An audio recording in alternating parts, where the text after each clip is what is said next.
Կարող էի չընտրել նաև նախարարի պաշտոնը, բայց ընտրեցի հաշվի առնելով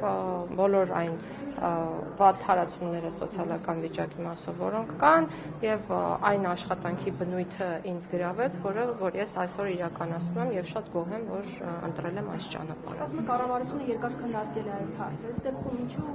միայն որոշում չի կայացվել ուսուցիչների նկատմամբ, դասախոսների, բժիշկների եւ միայն շատ պարզ պատճառաբանությամբ, որովհետեւ տարբեր մարմինների հետ կապված աշխատավարձերի բարձրացման ֆորմուլաները մշակվել են տարբեր ժամանակահատվածներում եւ տարբեր կերպ։ Ուսուցիչների համար գործարկվել է ատեստավորման համակարգը, որի արդյունքում մեր երկրում կան հարյուրավոր ուսուցիչներ, որոնք 500,000 դրամ եւ ավել աշխատավարձ են ստանում, եւ եթե ես չեմ սխալվում, կառավարության վերջին նիստերից մեկում վարչապետը նույնիսկ խոսեց ուսուցիչների մասին, որոնք փոքրաթիվ են, տասնյակի չեն հասնում, որոնք ստանում են 700,000 դրամ աշխատավարձ։ Ես կդժվարանամ անգամ հիշել, թե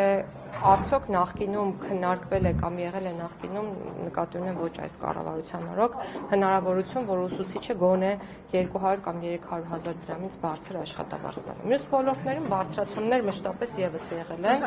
Ես կարող եմ, դուք ինձ նորից ընդհատում եք եւ դա ընդունելի չէ։ Մյուս ոլորտների մասին խոսելիս պետք է նշեմ նաև քրեակատարական համակարգի ծառայողների մասին, ոստիկանության մասին, զինվորական ծառայություն իրականացնող անձանց մասին, դատական իշխանության մասին, իրավապահ համակարգի մասին։ Այս բոլոր ոլորտներում մենք ունեցել ենք 50%-ից ավել աշխատավարձային աճ եւ պարգեւատրումների հստակ տրամաբանություն, ընդ որում հիմնականում զինվորական ծառայություն ենթադրող կամ դրան նմանվող ծառայություններում զինվորական ծառայություն ենթադրող կամ նմանատիպ այլ ծառայություններում աշխատավարձի բարձրացումը պայմանավորվել է ատեստավորմամբ, այսինքն կրկին պատճառաբանված, հիմնավորված որոշումների կայացման համատեքստում է եղել աշխատավարձի բարձրացումը։ Ատեստավորումը անցել է դրական շեմով, աշխատավարձը բարձրացվել է համապատասխան ծառայողի, չի անցել, չի բարձրացվել։ Բայց այս տրամաբանությունից զատ բոլոր իմ կողմից նշված ծառայություններում գոնե թե մեկ անգամ, եթե չեմ սխալվում, ոչ պակաս քան 30%-ով աշխատավարձերի ուղղակի բարձրացում է տեղի ունեցել։ Ես ձեզ կխնդրեմ գնալ կրկին թերթել պատմության էջերը, հանել այն բոլոր փոփոխությունները աշխատավարձերի բարձրացման հետ կապված, որոնք այս կառավարության մանդատը ստանձնելուց հետո տեղի են ունեցել, եւ ես ձեզ վստահեցնում եմ, որ պետական բոլոր օղակներում դուք փոփոխությունները կտեսնեք։ Հիմա մի ճշտում է, ես ձեր ստացած գումարները աշխատավարձի բարձրացում եք, թե աշխատավարձ իրավական տեսանկյունից կլիներ այն դեպքում, երբ բարձրացվեր գործակիցը օրենքում, եւ ես իմ խոսքի սկզբում նշեցի, որ շատ ավելի լավ կլիներ, որ այդպես լիներ, բայց դա կլինի ապագայում, ես հուսով եմ, որպեսզի իրավական տեսանկյունից օրենքի հիման վրա փոխհատուցումը համարվի հենց աշխատավարձ։ Այս պահին պարգևավճարի մասին է խոսքը, բայց դա փաստահեն եղանակով նշեցի, որ համարվում է աշխատավարձի դիմաց հատուցում, ներողություն, աշխատանքի դիմաց հատուցում, կարող եք դա համարել աշխատավարձ, ինչու, որովհետև դա տրամադրվում է գնահատելով կոնկրետ նախարարության աշխատանքը։ Շատ լավ, փաստորեն դուք լավ նկատի ունեմ կառավարության անդամները լավ աշխատանքի համար են այդ գումարները ստացել, բայց սրանից ամիսներ առաջ Նիկոլ Փաշինյանն ասում էր, որ դուք վատ եք սովորել, մնացել եք նույն դասարանում, հետևաբար ինչի համար են տրվել այդ պարգևավորումները։ Խոսքը ձեր մասին չէ, թանուր կառավարության մասին է խոսքը։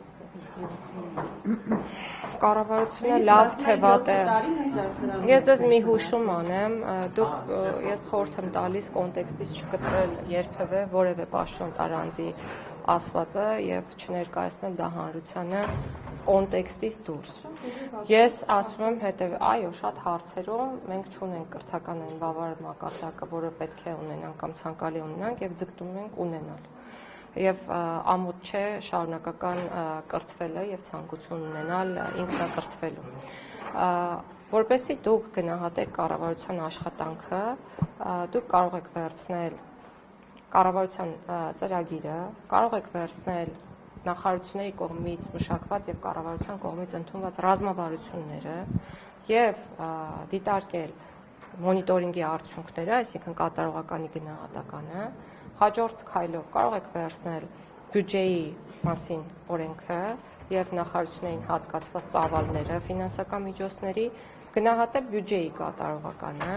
կարող եք տեսնել այն մեգա նախագծերը, որոնք դրվում են նախարարությունների առջև որպես առաջնահերթություն կատարման տեսանկյունից եւ վերջնարդյունքում գնահատել, թե որքանով են դրանք կատարված եւ միայն այս հարցերին պատասխանելուց հետո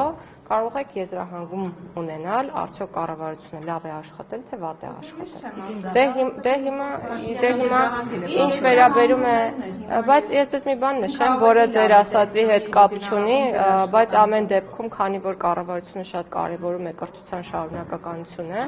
կառավարության որոշմամբ սահմանվել է, որ այդ պարգևավճարի 10%-ը պետք է ծախսվի կրթական նպատակներով, այսինքն որոշակի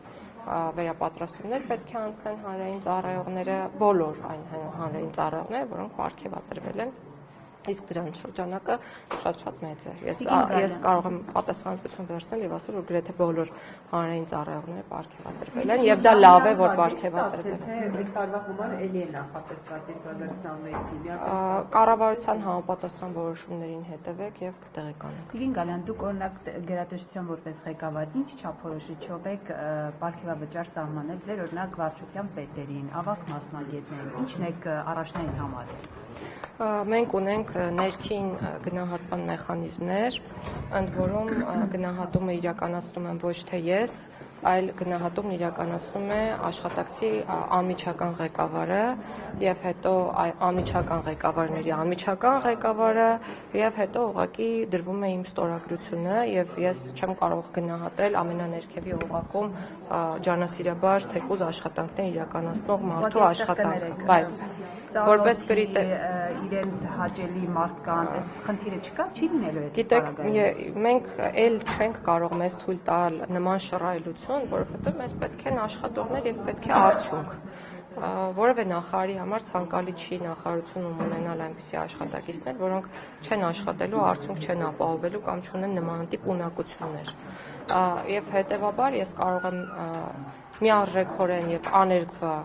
ասել, որ գնահատվում է միայն աշխատանքը։ Իսկ այդ աշխատանքը կոնկրետ նախարարը գնահատում է հետևյալ կերպ։ Մենք ունենք մեր առաջնահերթությունները, որոնք նախ եւ առաջ սահմանվում են կառավարության կողմից, դրանք ավելի նեղ են։ Հետո ունենք առաջնահերթությունների ավելի լայն շրջանակ եւ ավելի շատ միջոցառումներ, որոնք սահմանվում են նախարարի կողմից եւ հստակ հանձնարարականներ են տրվում կոնկրետ վարչություններին, որ օրինակ պետք է X ժամկետում թվայնացնել ՔԿ գործակալության աշխատանքը։ Արդյունքային ցուցիչը այն է, որ պետք է թվային լինի ՔԿ գործակալության աշխատանքը, ենթադրենք երեխաների ծնունդը ամբողջությամբ կարողանա գրանցվել թվային եղանակով կամ անվան փոփոխությունը մարդը կարողանա տանից իրականացնել։ Եվ բոլոր ոլորտներում աշխատանքները այդ կերպ են իրականացվում։ Ու ես ուզում եմ մի բան էլ նշել, ճիշտ է ձեզ եւ հանրությանը այդ հարցն է շատ հետաքրքրում, բայց ես նոր 3 ժամ տևած քննարկումից դուրս եկա, որի ընթացքում 3 շատ կարևոր նախաձեռնություններ քննարկվեցին կառավարության, որոնք մեր աշխատանքի արտահայտումն են։ Դեռ հարց չեմ լսել այդ նախագծերի մասին, խիստ եթե ցանկանաք կարող եմ ասել ինչ էին քննարկում։ Եթե հետաքրքիր է ձեզ եւ Բարքավարձեր ստանում են 40,000 դրամ, թոշակը իրենց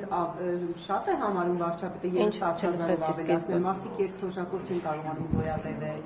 եւ այլն, այդ մարդկանց հետաքրքրում են այն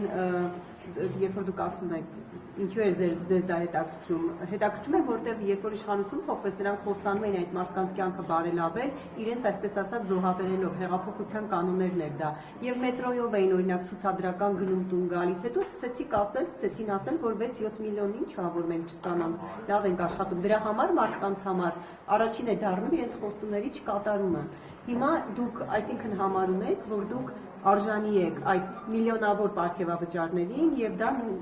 դրա համար էլ ստացել եք։ Ես ուզում եմ լսել ձեզնից ձեր գրավական Գիտեք, չի կարելի ասել, որ դուք ասել եք թոշակները կբարձրացնենք, չեք բարձրացրել այն դեպքում, երբ բարձրացում տեղի ունեցել եւ ոչ մեկ անգամ։ Չի կարելի այդպես ներկայացնել եւ չի կարելի ինձ ընդհատել։ Չի կարելի ինձ ընդհատել, այդպես։ Լրագրողները կարող են ընդհատել եւ հարց տալ։ Ինչ է նշանակում չի կարելի ընդհատել։ Ես համարժեքության մասին էի հարցնում, ես չեմ ասել չեք բարձրացրել։ Իհարկե ինչ որ չափով բարձրացել է։ Ես խոսում եմ համարժեքության մասին։ Դա եմ հարցնում։ Եվ ասում եմ, հիմա դուք համարում եք, որ դուք նախարարները, փոխնախարարները, վարչության պետերը, որոնք ստացել են այդ աստղաբաշխատանքները, համարում եք, որ արժանի են դրան, այո, եւ պետք է ստանան։ Ես դա եմ ուզում ճշտել։ Դուք ինչպես է գնահատում ձեր աշխատանքի, նախարարների, փոխնախարարների եւ այդ վարչատրությունը համարժեք եք կարծում եք, արժանի են դրան։ Սա եմ հարցնում։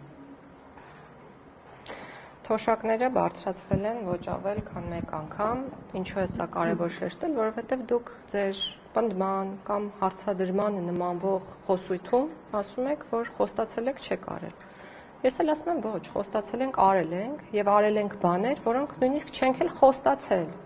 Շատ բաներ են կարել, օրինակ հետվճարի ինստիտուտի մասին խոսակցություն չի եղել, բայց այդ քեշբեքը այսօր կարողանում են ստանալ, քեշբեքի տոկոսը մեծացվել է, որը փաստացի կրկին բերել է թոշակների բարձրացման։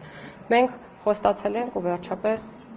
այսօր գործում է Համընդհանուր ապահովագրության ինստիտուտը, որը պարտադիր շահառուներ է նախատեսում որպես նույն թոշակառու անձանց, որոնք ժամանակին զրկված են եղել անվճար բժշկական օգնություն ստանալու հնարավորությունից։ Ինչու չենք ասում այն բաները, որոնք մենք արել ենք, խոստացել ենք եւ արել ենք, եւ չենք խոստացել, բայց արել ենք, որովհետեւ կարծել ենք, որ պետք է անենք անկախ նրանից դրանք որպես նախընտրական խոսում ներկայացվել են թե ոչ։ Ինչ վերաբերում է նրան համարժեք է, համարժեք չէ, սա ընդհանուր որոշում է եւ քանի որ արդեն որպես փաստ կարող ենք խոսել, ես կրկնում եմ, որ մեթոդաբանությունը շատ երկար քննարկվել է եւ տրամաբանության հիմքում դրվել է